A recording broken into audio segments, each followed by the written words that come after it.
ازيكم؟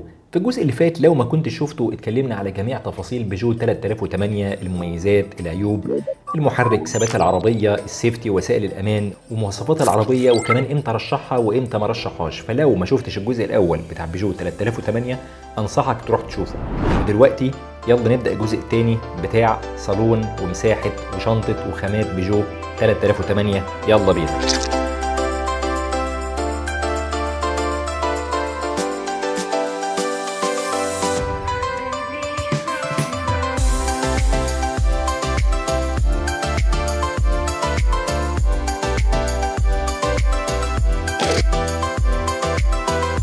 طيب بالنسبه للصالون بتاع العربيه زي ما احنا شايفين، طبعا الباب بتاع العربيه ما شاء الله تقيل.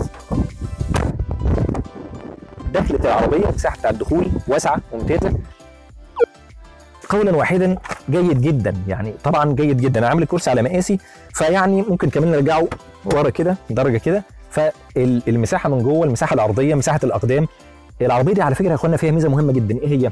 مساحات الازاز فيها كبيره جدا، يعني النقط العاميه فيها قليله جدا. رغم العربيه ضخمه بس تركب تحس ان مفيش نقط عاميه، تحس ان انت قاعد في بيضه ازاز جوه العربيه، شايف كل حاجه ما شاء الله. فهايله بيرفكت. بينك وبين اللي جنبك حوالي 30 سم، داخل على 30 سم، 28 سم حاجه زي كده اهو.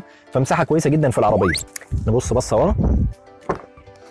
الباب الوراني كنت افضل لو كان بيتفتح عن كده سنه، يعني هو كويس جدا بس لو كان يوسع من كده سنه، يعني الدخله بتاعته، لكن الدخله جيده. طيب القعده ورا ايه؟ انا عامل الكرسي اللي قدام على مقاسي. انا عايز اقول لكم ان بين رجلي وبين المسند الكرسي مدخل كف ايدي وممكن يشيل صباعين تاني. عاملين حركه ذكيه، الكرسي هنا مقعر لجوه بحيث رجليك تدخل يبقى فيه سبيس زياده، وفي نفس الوقت لو حد طويل ورفيع كده مع عقرب كده ركبته كده زي المسمار ما ينغصش في ظهر اللي قاعد قدامه. فالبلاستيك ده عشان برضو ايه، يعني يحمي اللي قدام من ركب اللي قاعد وراه. لكن المساحه جيده جدا. في حركه رائعه في العربيه، ما فيهاش نفق فتيس. ما فيش نفق فتيس، ما فيش نفق فتيس، يعني ما فيش فتيس اصلا في العربيه. فانت بتركب في النص برنس. لا برنس، ما فيش نفق فتيس، انت متخيل؟ فانا قاعد في النص بصراحه. طبعا الكرسي نفسه عالي سنه والمقعد قابب سنه، لكن رجليه بيرفكت 10 على 10 اهو. يعني ما فيش نفق فتيس، يعني انتوا متخيلين انا قاعد. طبعا حجم مش مقياس، لكن حتى ركبي مش لامسه الكرسيين اللي قدام، كويسه جدا. وطبعا قاعد ورا الكرسي ده هايل، يعني كف ايدي ومدخل 8 صوابع، يعني المساحه دي 8 صوابع بيني وبين الكرسي اللي قدام، والكرسي اللي قدام ده برضه راجع لورا.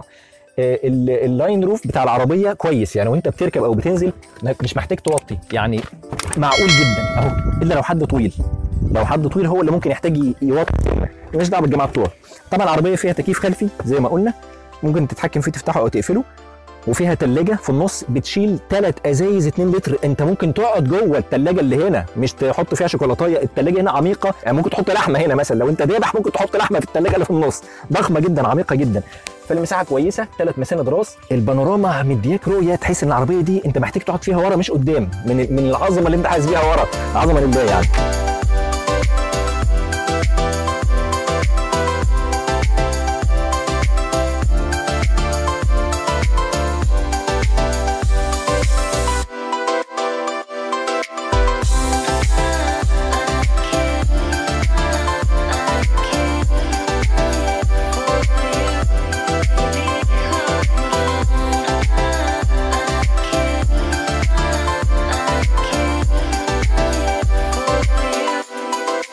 طيب بالنسبه للشنطه بتاعت العربيه، الشنطه بتاعت العربيه دي مساحتها 430 لتر، وفي موقع بتقول 512 لان هي في رايي 2 ليفل، يعني الشنطه ممكن تشيل الارضيه توطيها، فالشنطه زي البوتاجازات بتاعت زمان، فالشنطه تبقى عميقه، وممكن تعلي الارضيه فالشنطه تبقى اصغر سنه. هي في الحالتين ممتازه.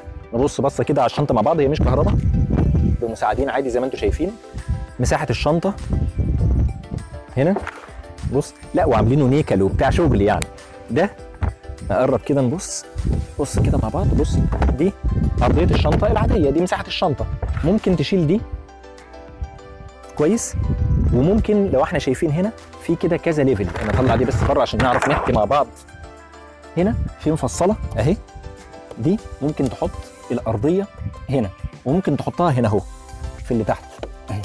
دي واحده ودي واحده، ممكن تحطها هنا يبقى دي مساحه الشنطه، وممكن تحطها هنا وممكن تشيلها خالص. فانت عندك 3 ليفل، 3 ليفل، يعني دي ممكن المساحه دي تبقى هنا اهو، الارضيه هنا، وممكن الارضيه تبقى هنا مع دي، وممكن ارضيه تبقى هنا مع دي، فانت عندك كذا مساحه، فنقدر نقول ان دي مساحه الشنطه الحقيقيه. كمان في حركه هنا ممتازه جدا جدا جدا، الا وهي ايه؟ انت طبعا حضرتك لو بتشيل حاجه من على الارض انبوبه وعايز تحطها هنا، يعني حافه التحميل زي ما بيقولوا عاليه، يعني شايف المسافه قد ايه؟ لا حضرتك هنا عامل لك لا لا لا لا لا لا بصراحه هايله بيرفكت، عشان لو عايز تقعد كمان هنا اهو، فانت بتزود مساحه التحميل. لو عايز تشيل حاجه بقى تسيب الشنطه مفتوحه وتشيل حاجه هنا، او لو عايز تدخل حاجه مديك المساحه دي انك ايه تدخل الحاجه بسهوله وتبقى واطيه الشنطه. بصراحه حركه عجبتني جدا جدا جدا الحركه دي، زي ما احنا شايفين كده. انا عاجبني قوي الدراع النيكل ده، يا احب اعشق التفاهه، اعشق التفاهه زي ما احنا شايفين. فالشنطه بتاع العربيه بصراحه عبقريه.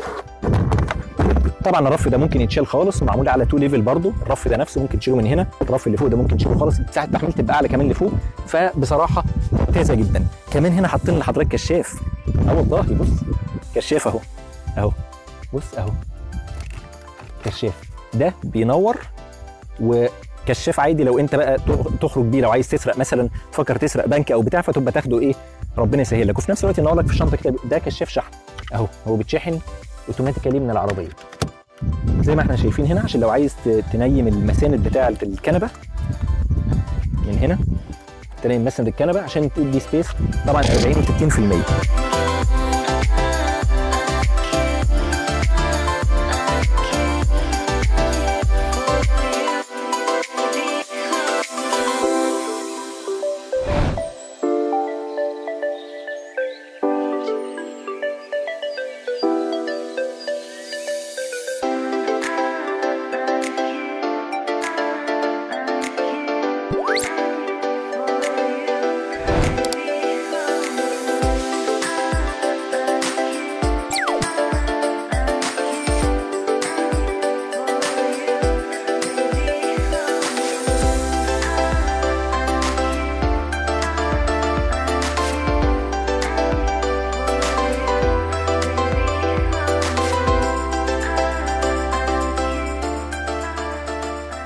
الطابلوه من فوق سوفت تاتش، الجزء اللي فوق ده كل ده سوفت تاتش، البلاستيك بس الجزء اللي تحت هنا وبلاستيك من هو محترم، هنا بيانو بلاك، كونسول الوسط ده كل ده بيانو بلاك كويس.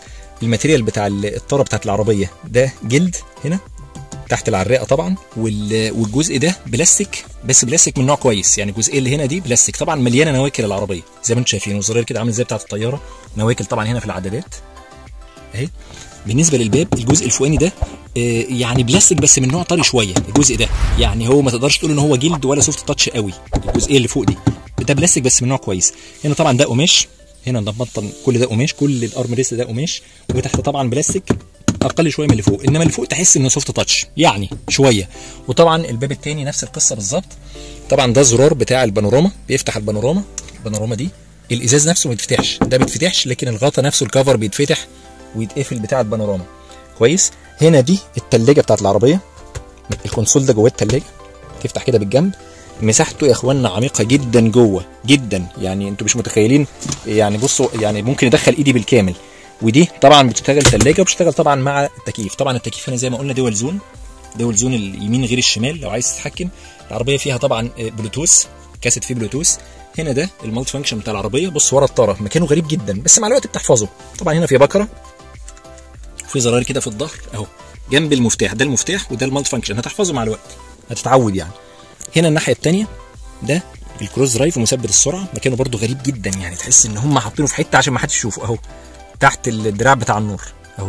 ده كروز درايف ومثبت سرعه ومحدد سرعه ليميت اهو، عشان تحدد السرعه مثلا لو مش عايز العربيه تعدي 100 بتحدد السرعه والعربيه ما بتعديش ال 100. طبعا الكاسيت بتاع العربيه الساوند بتاعها محترم جدا. ودي المرايه زي ما قلنا دي تعتيم اوتو، تضلم لوحدها لو حد وراك اداك النور العالي. وطبعا العربيه نازله ازاز فاميه، بدا يبان اهو الدنيا لما ضلمت. وطبعا ده الفتيس اهو الومنيوم طبعا، فيها جلد، يعني جزئيه دي جلد وده الومنيوم، بس طبعا ده لو في الشمس وسيبته بالمنظر ده هتتلسع لسعه يا حماده محترمه، لان ده الومنيوم في الشمس بيسخن بيبقى نار، فيفضل تركب له كفر وتحترم نفسك.